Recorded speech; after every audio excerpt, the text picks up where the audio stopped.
In a brutal winter storm, a millionaire spots an 8-year-old girl standing barefoot in an alley facing a freezing brick wall. She whispers she can't go home until she brings food back. What he discovers next will expose a cruel secret and force him to risk everything to protect her. Snow doesn't fall in Chicago. It attacks. Miles Corbin's black SUV moves through the storm like a thought you can't shake, headlights carving white chaos into brief, trembling clarity. He isn't supposed to be here this late. He isn't supposed to be driving himself. But some nights feel too quiet in the penthouse, and silence can be louder than traffic. Then the headlights catch bare feet. Small. Still. Blue with cold. A narrow alley beside a corner market. Brick walls. A dumpster lid banging like a warning bell, and a child facing the wall as if the wall is the only safe direction in the world. Miles' foot eases off the gas before his mind agrees. He pulls over, hazards blinking, engine humming warmth that suddenly feels obscene. He steps out. Wind whips his coat. Ice cracks under expensive shoes. "Hey," he says soft, careful, not a command. The girl doesn't turn. She trembles with the kind of control that doesn't belong to an 8-year-old, not lost, not confused, trained. In her hand, a thin plastic bag biting into her fingers. Inside, instant noodles, a bruised banana, a cheap loaf of bread. Miles stands behind her, swallowed by the blizzard, and realizes something terrifying.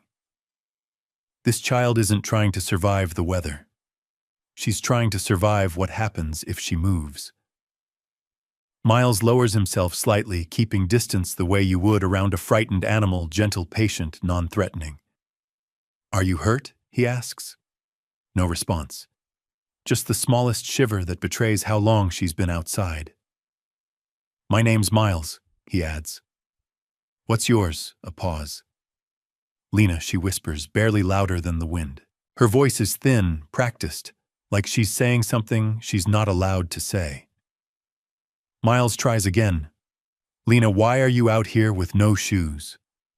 The girl's shoulders tighten, like the question itself could be punished. Then she says the sentence that splits him in half, "I can't come in till I bring food back." Miles feels his chest go hot and tight at the same time. "Who told you that?" Lena swallows. Her eyes stay fixed on the brick, a crack in the wall, a single safe point. "She did," Lena says. "I was late. Late. Like 8-year-olds have schedules that deserve consequences." Miles glances up at the apartment windows, dark rectangles stacked above them. One curtain shifts. Someone is watching. He takes off his coat without thinking and drapes it around Lena's shoulders. She flinches, not from him, from warmth, as if warmth is something that can be charged back later. "I'm not stealing," she blurts suddenly, shame rising fast. "I'm just late." Miles freezes. That line didn't come from a child's heart. It came from a child's training. Miles reaches for his phone, slow, visible, careful. Lena turns for the first time, panic cracking through her stillness. "Please," she breathes, eyes wide. "Don't call her." The fear in that plea is sharper than the cold. Miles keeps his hand open. "I wasn't going to. Not right now." Lena's shoulders loosen half an inch, like she's been holding her breath for hours. Maybe longer. Footsteps echo somewhere inside the building. A door opens above. The sound travels down the stairwell like a threat. Miles looks at Lena's wrist, where her sleeve rides up a little. Nothing graphic, just a faint discoloration that looks too old to be today and too familiar to be an accident. Lena yanks her sleeve down fast. Miles makes a decision, not a loud one, a quiet decision that costs more. "Lena," he says, "I'm going to get you warm. We're going to the hospital." Her face tightens. "I can't." "Yes," he answers softly. "You can, and you will." But he knows the danger, how the wrong person could twist this into something ugly. A man, a child, a car, a blizzard, a story waiting to be weaponized. So Miles does what responsible people do when the truth matters. He prepares to make everything visible. He guides Lena toward the SUV without touching her wrist, without pulling. He opens the passenger door like it's normal. Then he points to the dash camera near the rearview mirror. "I'm turning on recording," he says clearly. "For your safety. And mine." A soft chime. A bright little click of truth.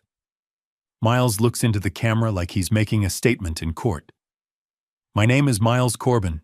It's snowing heavily. I found a child barefoot in the alley beside North Avenue Market facing a brick wall." He glances gently toward her. "What's your name, Lena Hart?" she whispers. "How old are you, 8? Miles keeps his voice calm, factual. "I'm taking her to Lakeshore Medical ER because she's at risk of exposure." He turns to Lena. "Do you understand where we're going?" "The hospital," she says, like she's repeating a password. "Good," Miles replies. "You're not in trouble." Lena climbs into the warm car and flinches at the heat, like her body doesn't trust comfort. She stares down at her hands, still clutching the plastic bag. Miles doesn't take it. Taking it might feel like taking control. He sits behind the wheel with both hands visible for a beat, an unconscious signal, "I'm not a threat." Then he calls one person. Not security, not PR, not a friend, a lawyer. Because some rescues don't need hero speeches. They need procedures that can survive lies. The call connects. A woman's voice comes through sharp and awake like she's lived inside emergencies. Sloan Mercer. "It's Miles," he says. "I need guidance. Now." "Where are you?" 2 minutes from Lakeshore. "I found an 8-year-old barefoot in the snow." She says her aunt made her stand outside facing a wall until she brought food back. Silence. Then Sloan's voice turns into instruction. "Go straight to ER drop-off. Tell triage you're requesting a mandated report and a social worker. Keep your dash cam running. Do not engage the guardian alone." Miles exhales slowly. "Understood." And Miles Sloan adds, "Speak in facts. Let professionals do the heavy lifting." Lena lifts her head at the sound of another adult voice. Her eyes flicker to Miles, searching his face, trying to understand what kind of man calls a lawyer before he calls anyone else. Miles looks at her and softens his tone. "You're safe tonight," he says again, slower this time, like he wants the words to land in her bones. Lena doesn't answer, but her shoulders drop a fraction, a tiny surrender to hope. And outside, the storm keeps trying to erase the city. Inside, a system is about to be forced to notice one small voice. The hospital rises through snow like a ship lit and solid. Automatic doors hiss open. Fluorescent light spills onto the curb and makes the snow look like ash. Miles Parks steps out, opens Lena's door. She doesn't move right away. Her eyes lock onto the hospital sign like she expects it to reject her the way home does. Miles offers his hand, no pressure, just present. After a heartbeat, Lena takes it. Her fingers are numb, light as paper. Inside, he speaks clearly at triage, every word, building a wall of truth. "I found her barefoot in the snow, facing a wall in an alley. She appears to have been left outside as punishment. I'm requesting a mandated report and a social worker. Please document everything." A nurse's expression changes instantly, a professional concern snapping into place. A blanket, warm socks, gentle hands. Lena's face crumples, not dramatic, not loud, just silent tears, as if her body doesn't know what to do with kindness that doesn't demand payment. A nurse says, "There you go, sweetheart, like warmth is normal." Lena stares at her socked feet as if they belong to someone else. Miles watches fists tight in his pockets. He's negotiated billion-dollar deals without flinching. Tonight he's watching an 8-year-old learn that safety might exist, and that almost breaks him. Dr. Naomi Klein enters with calm eyes and a voice that can be gentle without becoming weak. She introduces herself to Lena first. "Hi, Lena. I'm Dr. Klein. I'm going to check you out, okay? I'll tell you what I'm doing before I do it." Lena nods once, small, cautious. The exam is careful and respectful. No sudden movements. No unnecessary exposure. Dr. Klein narrates step by step, giving Lena control where she can. But Miles sees something change in the doctor's face. A shift. The moment a professional stops seeing cold night and starts seeing pattern. Dr. Klein documents what she observes in clinical language. Not dramatic, not accusing, protective. Because paperwork in cases like this isn't boring. It's armor. Renee Alvarez, the social worker, arrives next, warm eyes, steady tone, sitting at a safe distance. "I'm here to help you," Renee tells Lena. "No one is mad at you." Lena looks at the blanket and says words that sound rehearsed. "My aunt is strict because she loves me." Renee doesn't argue. Not yet. She nods slowly. "That sounds like something you've had to say a lot." Lena's fingers pinch the edge of the blanket until her knuckles pale. And in the quiet of the ER, the truth starts to gather strength. A phone buzzes on the counter. Tiny sound. To most people, nothing. To Lena, it's a siren. Her body jolts. She scrambles back on the bed, eyes wide, breath trapped. "Darla," she whispers one name, and terror floods her face. Miles doesn't move closer, doesn't crowd her. He stays steady, visible, safe. Renee lowers her voice even further. "You don't have to answer anything you don't want to.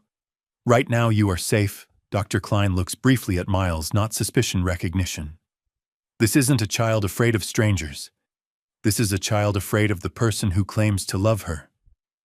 Renee asks gently, "Did your aunt tell you to stand facing the wall?" Lena nods once, barely. "Did she tell you why Lena swallows?" "Because I talk too much." An 8-year-old punished for speaking. Renee writes it down. Dr. Klein writes it down. And the system does what it's supposed to do when the right adults insist. They initiate a CPS report. Hospital security is notified. The gears begin to turn, slow, but real. Lena's eyes keep darting to the door like she expects someone to burst through it. And then Miles's phone vibrates. A message from an unknown number, "Bring her back now." The threat sits on the screen like ice. Miles doesn't show Lena the text. He won't feed her fear. But Renee sees his face shift. Dr. Klein sees it too. "She knows," Miles says quietly. "Or she wants me to think she does." Outside the room, the hallway keeps moving, carts rolling, nurses calling names, the normal world refusing to stop. Inside, time tightens. Because once truth steps into light, people who thrive in shadows often come running with noise. And Darla Voss doesn't arrive by accident. She arrives the way controlling people do, fast, loud, and with a story already loaded on her tongue. At the corner market, a clerk saw the SUV, saw the child, saw the departure. He knows Darla. Everyone in that pocket of the city knows Darla. Sharp edges, crisp bills, my niece, spoken like ownership. So the clerk calls, and within minutes, Darla has a target, a direction, and a script. Back at Lakeshore Medical, the ER hits a soft, quiet moment. Lena lies under a blanket, staring at ceiling tiles like they might become kinder if she stares long enough. Miles stands near the door, visible, not looming. And then the soft quiet shatters. Heels in the hallway. Voices rising. A door swinging open like it owns the room. Darla Voss enters dressed for an audience-tailored coat, perfect hair makeup untouched by weather. Her eyes land on Lena. For a fraction of a second, her face flashes raw anger. Not relief. Anger. Then the mask slides on smooth, practiced. "Oh my God!" Darla cries loud enough for the nurses stationed to hear. "Lena, sweetheart, what did you do?" Her gaze snaps to Miles and instantly builds him into a villain. "You," she says, sharp as broken glass. "Who are you? Why is my niece here with you?" Miles doesn't match her volume. He turns slightly, positioning himself between Darla and the bed without blocking anyone's view. "My name is Miles Corbin," he says evenly. I found Lena barefoot in the snow facing a wall in an alley beside North Avenue Market. I brought her for medical care and requested a mandated report. Darla laughs, performance, not humor. That's kidnapping, she announces louder now. She lies. She runs off for attention. Lena shrinks into the pillow eyes, drifting to a blank section of wall beside the bed, reflexive automatic, like the wall is safer than a person. Darla steps closer. Too fast. Too entitled. Come here, she says, reaching. We're going home. Lena's hands clench under the blanket. Miles hears Sloane's voice in his head. Speak in facts. Don't engage alone. So he does the strongest thing a quiet man can do in a loud moment. He calls for witnesses. Nurse Miles says toward the hall, "Could we get the social worker and physician back in here, please? And security." Darla's head snaps. You can't. She's mine. But the room is already changing, because abusers thrive in confusion, and confusion is fading. Renee returns first calm as an anchor. Dr. Klein steps in behind her. Security appears at the doorway, neutral stance, eyes watching. Renee addresses Darla with professional steadiness. Ma'am, we have a responsibility to assess safety concerns. Lena will remain here until the medical team clears her and CPS completes an emergency evaluation. I don't consent, Darla snaps. Dr. Klein's voice is quiet, firm. This is about medical assessment and mandated reporting. The law requires it. Darla tries to weaponize the hallway, raising her voice, aiming for strangers. They're keeping my niece from me. Heads turn outside the room. Pressure, noise, performance. Then Darla makes her mistake. She moves toward the bed again, reaching around Miles as if he's air. Lena's breath hitches. Her eyes widen. Her shoulders pull up like armor. Miles steps smoothly, nonviolent, absolute.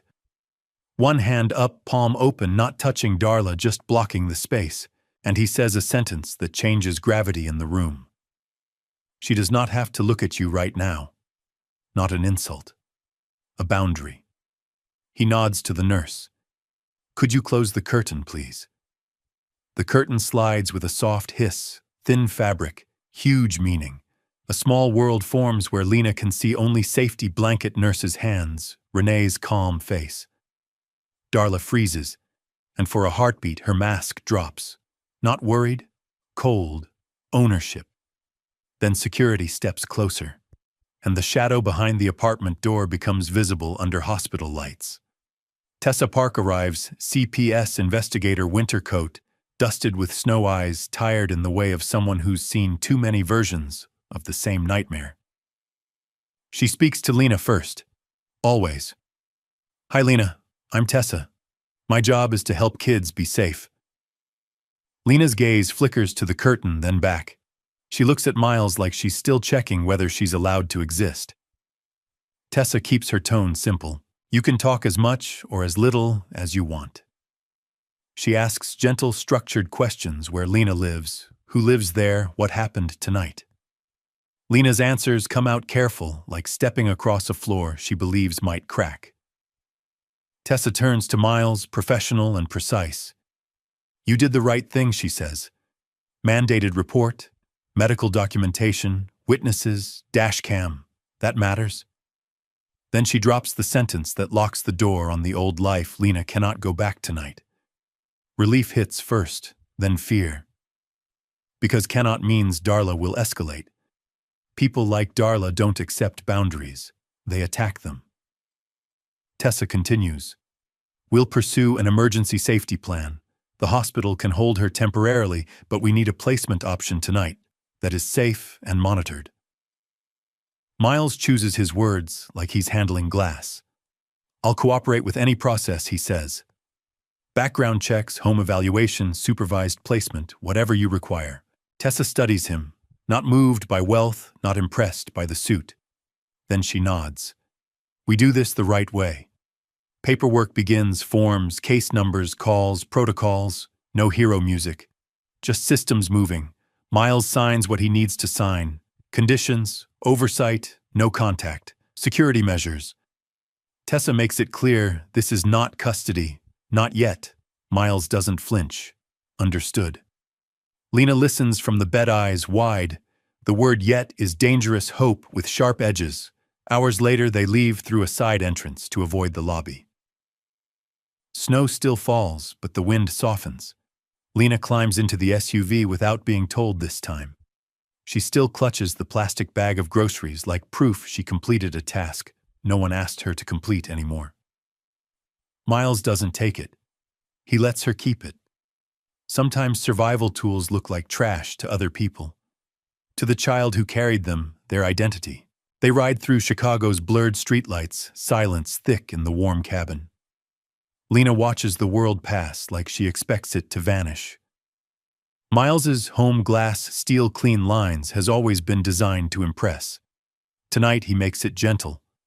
Lamps instead of overhead lights. Soft glow instead of showroom brightness.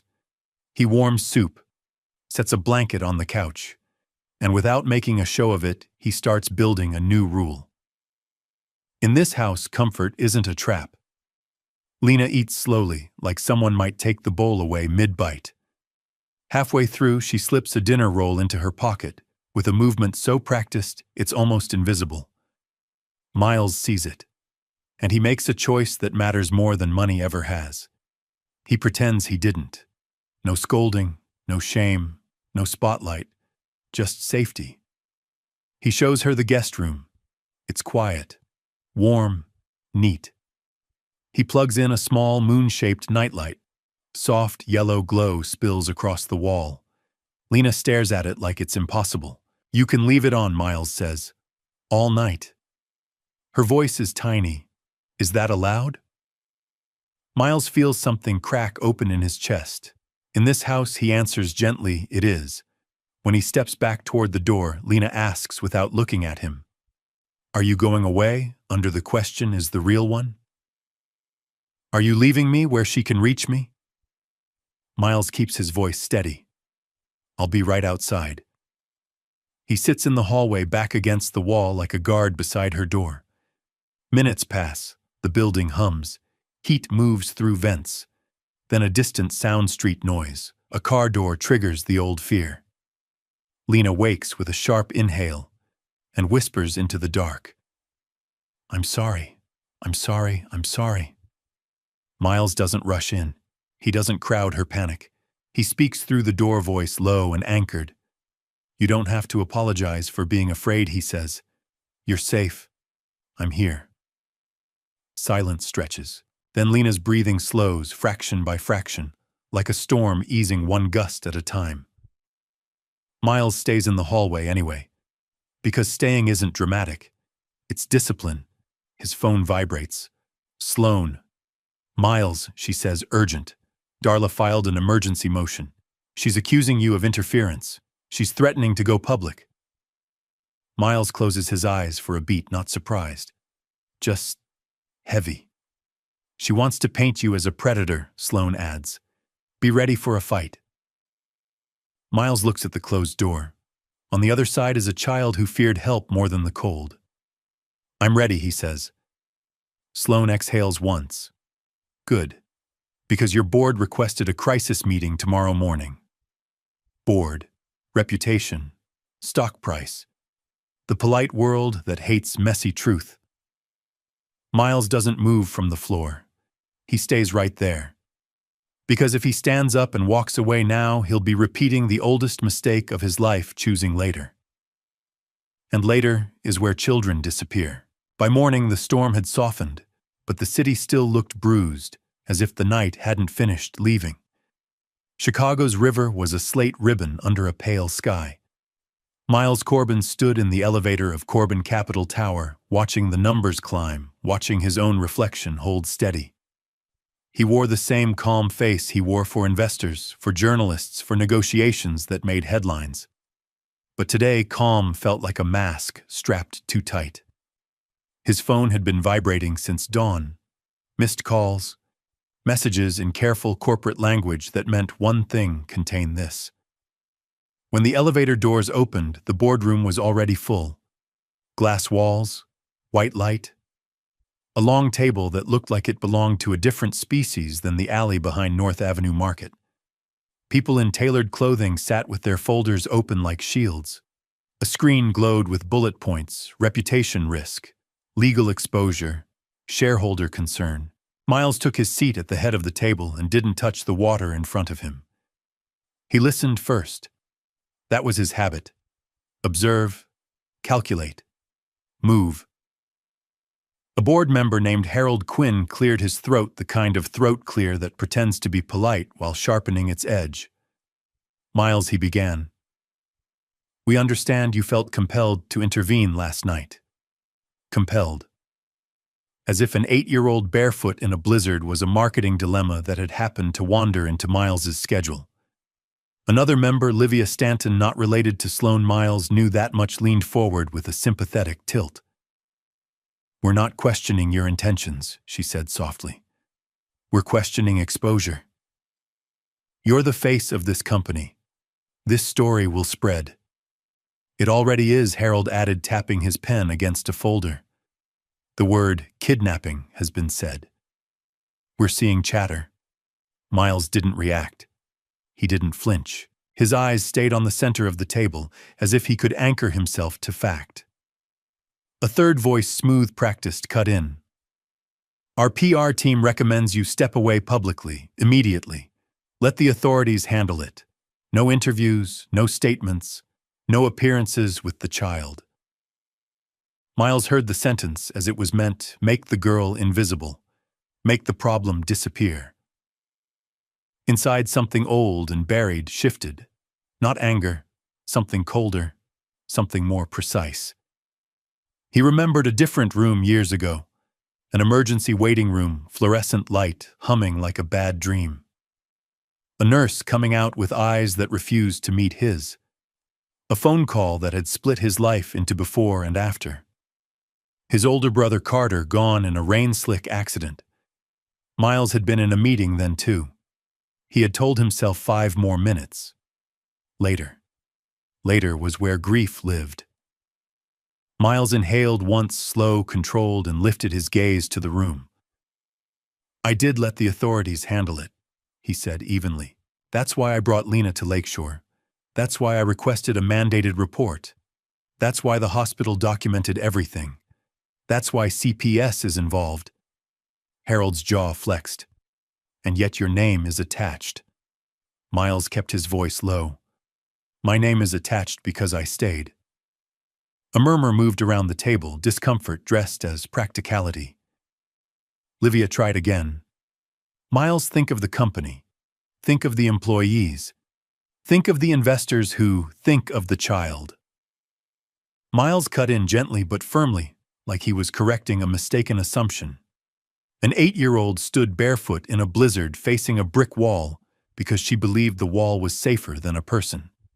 That's not a PR issue. A silence dropped. Not the respectful kind.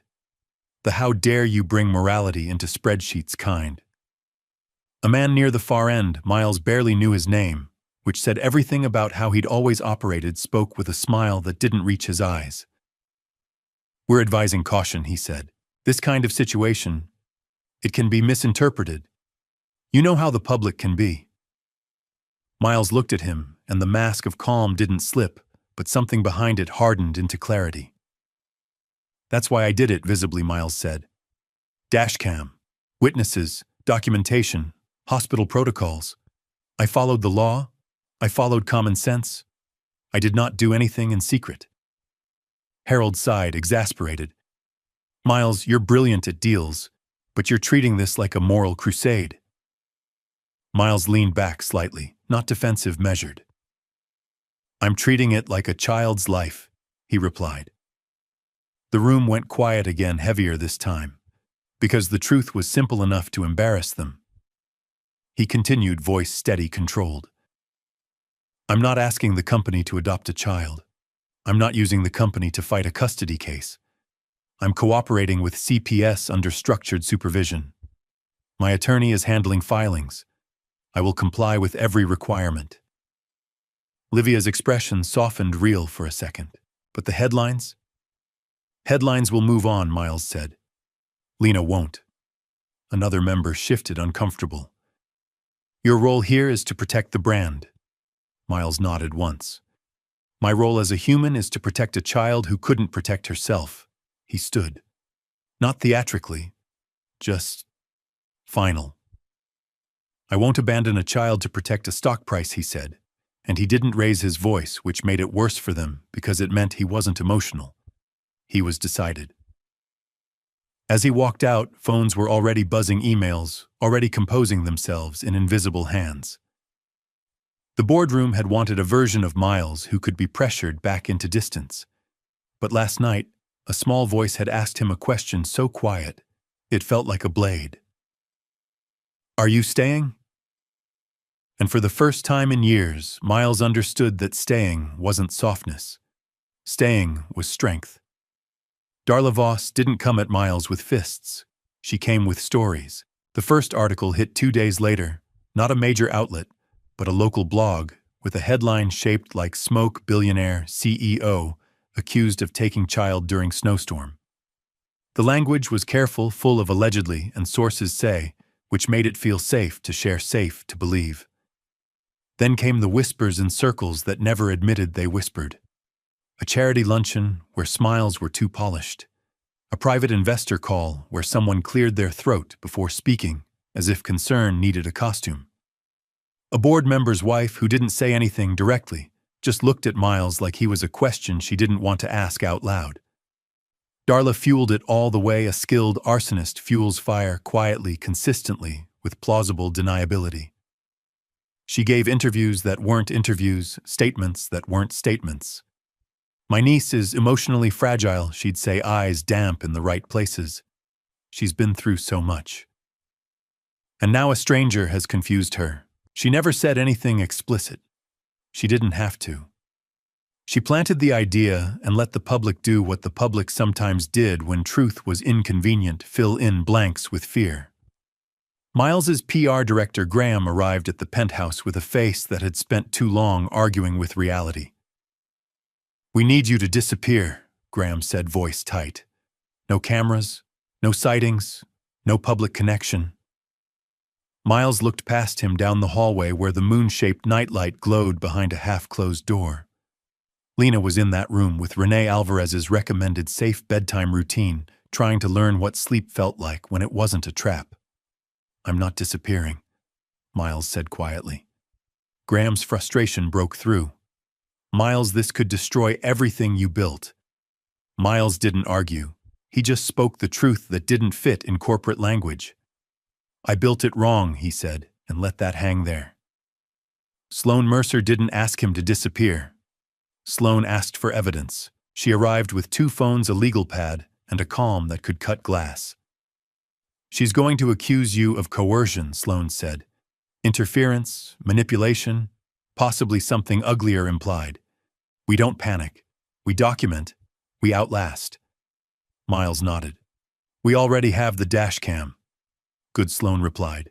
We add structure. She built the case like a fortress made of boring things. Timestamps, chain of custody, hospital records, CPS reports, witness statements. Dr. Naomi Klein's notes became the backbone, not sensational, not dramatic. Clinical language that didn't care about Darla's performance. Renee Alvarez's social work documentation added a different kind of truth. Lena's rehearsed lines about love, the way she startled at a buzz, the way she apologized for taking up space. Tessa Park's CPS assessment added weight, risk evaluation, safety plan, home environment concerns, inconsistencies in Darla's story. It moved slowly. Because systems move slowly. Because paperwork is the price of accountability. But Darla moved fast. Miles began receiving anonymous emails that vanished after being sent, walk away before you get hurt. You're making an enemy? The board will replace you. One message was shorter, crueler, you can't win. Miles stared at the screen and felt a strange calm settle in. He wasn't trying to win. He was trying to make sure an 8-year-old never had to face a wall in the snow again. At home, Lena's progress came in tiny, uneven steps. Some mornings she spoke freely and surprised herself with her own voice. Other mornings, she froze at a simple choice cereal or toast. Her eyes would drift not to Miles, toward corners of rooms, blank spaces, the old habit of seeking a wall. Miles learned the signs, how her fingers stiffened, how her breathing changed. He learned to lower his own voice, to move slower, to ask permission before entering a room. Renee called it building predictability. Miles called it repairing damage he didn't cause but refused to ignore. One night, as Lena drew at the kitchen table with crayons that didn't require her to earn them, she accidentally knocked a spoon to the floor. The sound was small, but Lena flinched like thunder cracked. "I'm sorry," she whispered immediately. "I'm sorry." Miles didn't say it's okay the way people sometimes did, too quick, too vague. He crouched to her level. "You don't have to apologize for accidents," he said. "Accidents are allowed here." Lena stared at him as if he'd just broken a law. Aloud, she asked, voice small. Miles nodded once. Aloud. Somewhere in the city, Darla was building her next narrative. Somewhere in the corporate world, people were counting risks. And in Miles's kitchen, an 8-year-old was learning a new arithmetic warmth without punishment. Rules that didn't hurt. Adults who didn't turn kindness into debt. Later that night, Sloane called. "She filed for emergency return," Sloane said, "and she's pushing a media angle." Miles glanced toward the hallway. The moon nightlight glowed, steady, stubborn. "Then we don't blink," Miles answered. Sloane's pause held something like respect. "Good," she said. "Because the hearing is where she'll try to destroy you." Miles didn't look away from the closed door.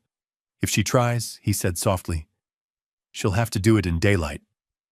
Courtrooms are never as cinematic as television promises.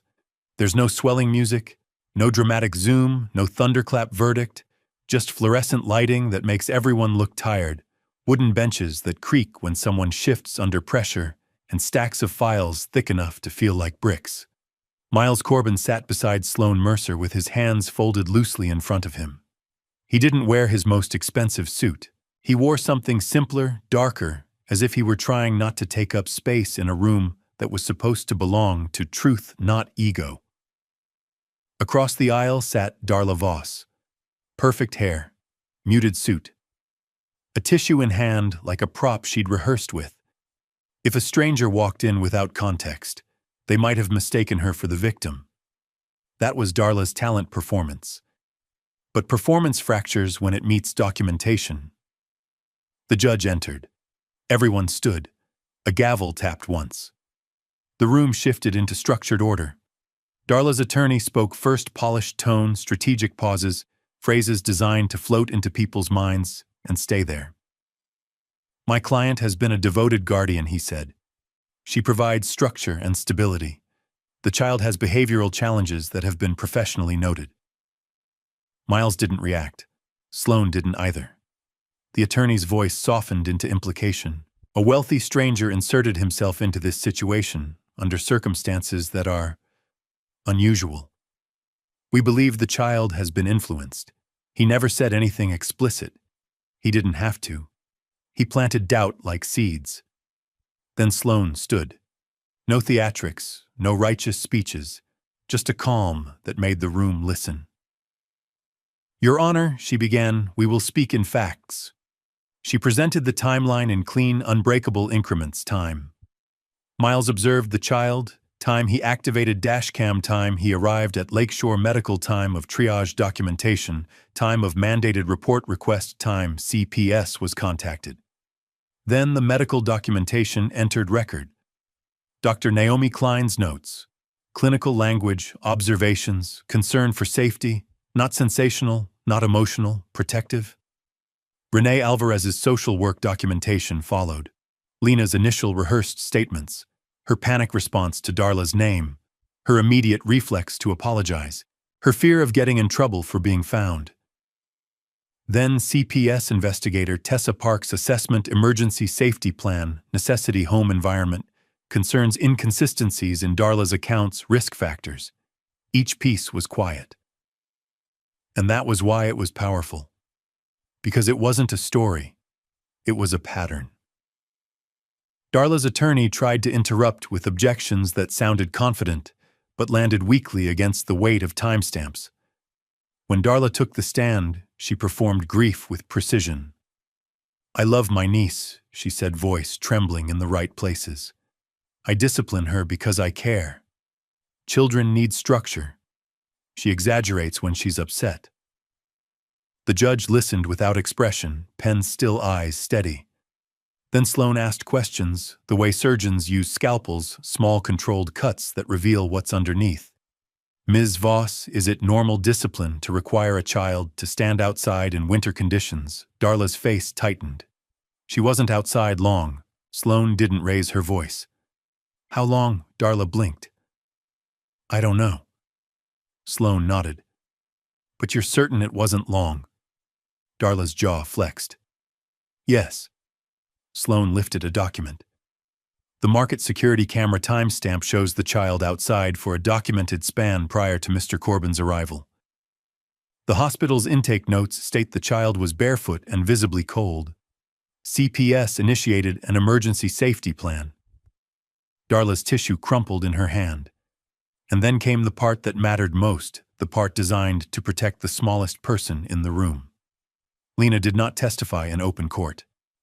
The judge had ordered a child-sensitive process, a recorded statement taken earlier in a safe room with a specialist present. No direct confrontation. No intimidation. The courtroom lights dimmed slightly as the screen flickered on. Lena appeared seated in a small, neutral room. Soft lighting. Calm background. No wall she was forced to face, just space. Her feet didn't touch the floor. Her voice was small, but it didn't shake. "When I stand there," Lena said, looking slightly past the camera, "I disappear. That's what she wants." The courtroom went silent. Not dramatic silence. Heavy silence. The kind that rearranges how people breathe. Darla's jaw tightened. Her attorney scribbled frantic notes. Lena continued quietly, steadily. "She says I can't come in unless I bring food. If I look at her, it gets worse." The recording ended. No tears, no breakdown, just an 8-year-old describing the mechanics of control, like she was describing the weather. The judge removed his glasses slowly, as if buying time to choose words that wouldn't fail the moment. Sloan stood again, not triumphant, not loud, simply present. Miles felt his heart pound, once hard, then settle. Because the truth had finally spoken in a way Darla couldn't outshout.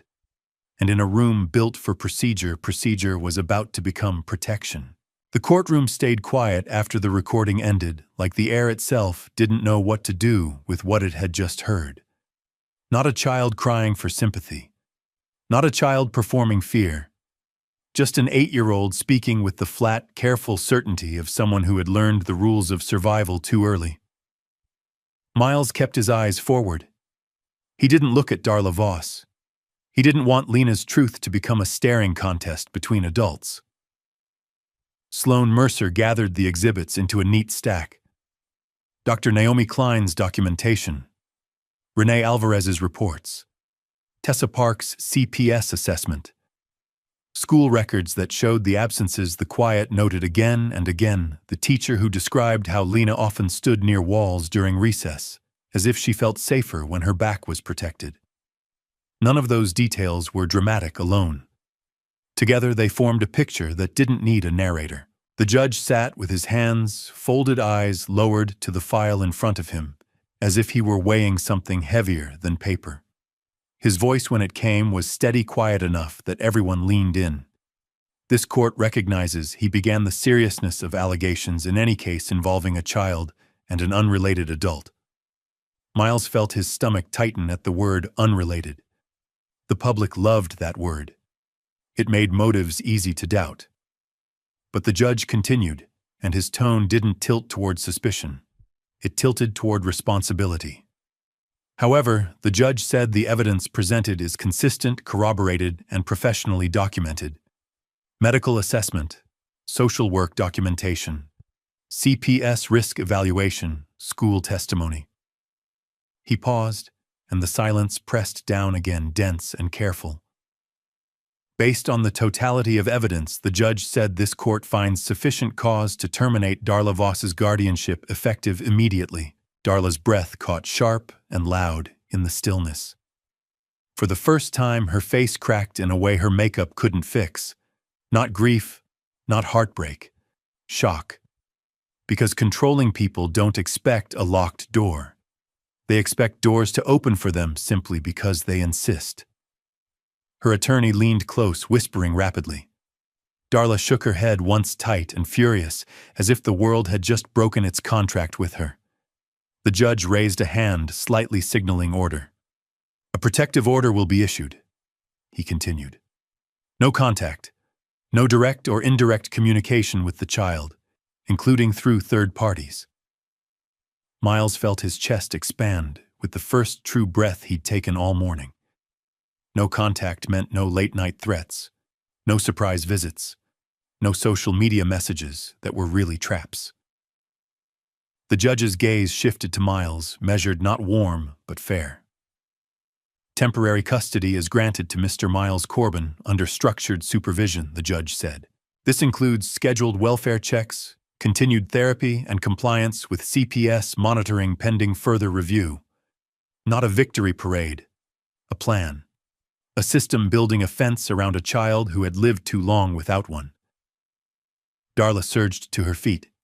This is, she started, voice rising, searching for the hallway, searching for an audience. The judge's gavel tapped once. Not angry. Final. Ms. Voss, he said, sit down. Darla sat rigid with rage, her tissue crushed in her fist like something she'd forgotten was supposed to be soft. Miles didn't move. He didn't celebrate. He didn't smile. He simply sat with the weight of the moment settling into him like an anchor. This wasn't about winning. It was about not leaving a child in the cold. Outside the courthouse, winter light spilled pale across the steps. Snow had stopped. The city looked exhausted. Lena stood beside Miles in a real coat that fit her shoulders, zipped up to her chin. Her hair was brushed. Her hands were tucked into warm pockets. She held his hand like she was still learning the shape of safety. She looked up at him, and her voice came out small, dangerous in its hope. Is it done? She asked. Miles knelt to her level eyes, steady, careful, honest. It's done, he said. She stared at him like she was searching for the trick, the fine print. Then she whispered the sentence that mattered most. She can't make me stand there anymore. Miles felt something break inside him, not into weakness, but into a new kind of strength. No, he said. She can't. Lena didn't smile right away. Freedom, when you've never had it, doesn't feel like fireworks. It feels like stepping onto ground you don't trust yet. But her shoulders dropped just a little, and for the first time she looked straight ahead instead of toward a wall. The months after court didn't unfold like a montage. They unfolded like routine, the slow, unglamorous work of proving that safety wasn't a moment. It was a pattern. There were home studies, interviews, therapy reports, checklists, visits that arrived with clipboards and calm voices. CPS didn't care about Miles Corbin's penthouse view or his company's valuation. They cared about one question: is the child safe here consistently? Miles answered every question with transparency, because he was learning something he'd never needed in boardrooms. Love didn't look like control. Love looked like accountability. Lena's therapy sessions were not neat. Some days she talked and startled herself with her own words. Some days she stared at the carpet and said nothing at all. Her therapist called it normal. Progress wasn't a straight line. It was a tide. Miles began to notice the moments that came before panic. Lena's fingers would go stiff. Her breathing would shorten. Her eyes would drift to corners, to blank spaces, to the familiar safety of stillness. So he adjusted. He knocked before entering any room, even his own kitchen, if Lena was there first. He moved slowly when he reached for things. He kept his voice low, not because he was afraid of her fear, but because he respected it. At night, the moon-shaped nightlight stayed on. Always. One evening, Lena sat at the kitchen table drawing with crayons while Miles warmed soup. The crayons were new, bright, cheap, in the best way tools meant to be used without permission. A spoon slipped from Lena's hand and clinked against the floor. The sound was small. Lena flinched like thunder. Her shoulders rose. Her eyes widened.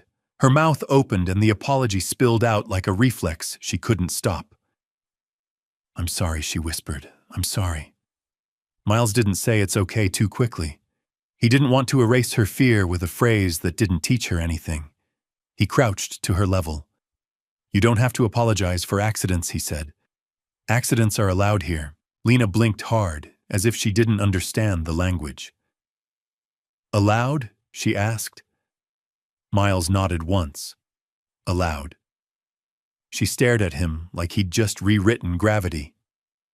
Later, as she brushed her teeth, Lena paused in the hallway.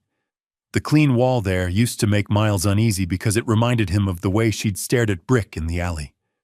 Now it was just a wall, and that was its own miracle. The outside pressure didn't stop. Investors asked for private calls. Partners paused negotiations. Someone always wanted Miles to be careful, which meant be quiet, be invisible, let the story fade. One morning, an older investor spoke to him in a tone that pretended to be friendly. "Miles," the man said, "I respect your intentions, but you're exposing us." Miles's answer was calm. "Then decide what kind of company you want to be," he replied. Silence. Moral clarity made people uncomfortable. Sloane Mercer arrived one afternoon with a folder thick enough to feel like a weapon. She set it on the kitchen counter beside Lena's drawing of a yellow moon. "She's not done," Sloane said. "Darla's still pushing narratives. She wants to punish you for seeing the truth." Miles looked toward the hallway, where the nightlight still glowed even in daylight. He thought of the alley, the bare feet, the wall. Then Lena's small voice drifted in from the living room. "Miles." He stood immediately, the way you stand when something matters. "Yes." A pause.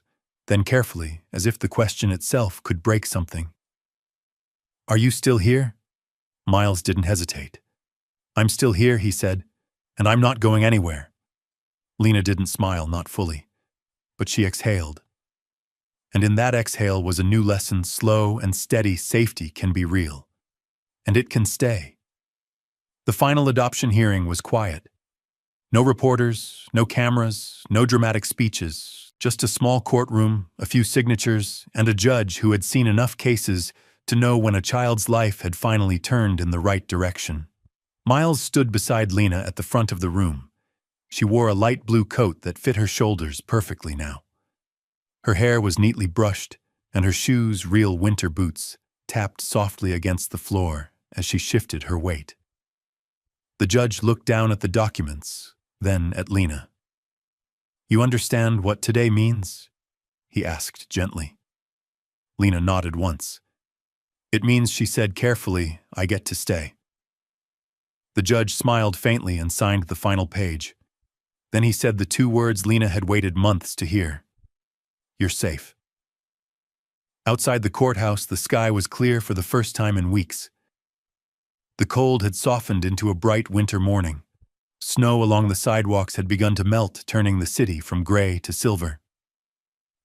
Lena stood beside Miles at the top of the steps, holding his hand. For a moment, she looked around the street, as if she expected someone to call her back. No one did. "Miles," she said. "Yes." She hesitated, then asked the question that had followed her from the alley to this moment. "You're still coming with me, right?" Miles squeezed her hand gently. "Every day." Lena smiled, then not the small, cautious smile she used when she wasn't sure if happiness was allowed. A real one. As they walked down the courthouse steps together, the world no longer saw a little girl standing barefoot in the snow facing a wall. It saw a child walking forward into the light with someone who stayed. Did this story move you? Share your thoughts in the comments and rate this story from 1 to 10. Don't forget to like, share, subscribe to the channel, and click the bell icon so you don't miss other heartwarming stories. Click on the last screen to see the next emotional chapter waiting for you. See you in the next story.